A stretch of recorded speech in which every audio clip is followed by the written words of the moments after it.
Bonjour, voici une nouvelle vidéo concernant la plateforme CoSpaces Edu. Alors aujourd'hui, je vous montre comment faire exécuter des morceaux de code en parallèle ou à l'infini. Alors premièrement, ici j'ai un papillon qui se déplace sur le chemin que j'ai tracé, mais j'en ai un deuxième que j'aimerais aussi voir se déplacer. Alors je vais ajouter un chemin rond pour le deuxième papillon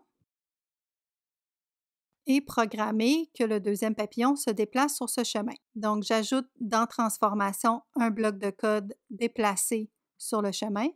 Je choisis le papillon orange, déplacé sur le deuxième chemin que j'ai inséré et j'exécute pour voir qu'est-ce que ça donne.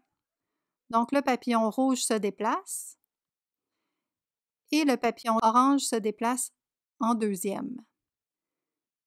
C'est parce que quand on regarde ici, on voit que c'est ce bloc-là qui joue en premier et que le deuxième bloc attend que le premier soit terminé avant de jouer. C'est parce que dans un langage de programmation, c'est lu une ligne à la fois. Alors, on doit indiquer à CoBlock ce qu'on veut que ça soit lu en même temps. Alors, pour ce faire, on va dans Contrôle et on ajoute un bloc exécuté en parallèle. Donc, on vient de l'insérer ici et on insère les phrases qu'on veut qui s'exécutent en parallèle. On peut ajouter des tâches supplémentaires au besoin. Alors maintenant, je vais exécuter pour qu'on voit qu'est-ce que ça donne. Et on voit maintenant les deux papillons se déplacer en même temps. Un autre bloc de contrôle intéressant à connaître, c'est la boucle infinie. Par exemple, ici, j'ai un groupe de flocons que je veux faire monter et descendre à l'infini. Donc, dans le code, je vais insérer un bloc de transformation, déplacer. Donc, je vais déplacer les flocons de 1 mètre vers le haut pendant 1 seconde et je vais refaire la même chose. Je vais déplacer les flocons de 1 mètre vers le bas pendant 1 seconde.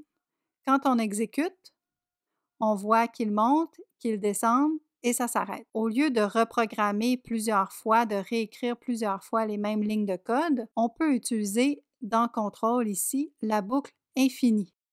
Alors, on vient insérer les phrases de code qu'on veut, les blocs de code, à l'intérieur de la boucle infinie. Alors, quand on exécute, on voit que les flocons montent et descendent et ça va se dérouler ainsi jusqu'à ce que je termine le CoSpace. Alors, c'est tout. C'était la vidéo qui vous montrait comment utiliser les fonctions infinies et exécuter en parallèle. Dans la prochaine vidéo, je vais vous montrer comment changer de caméra.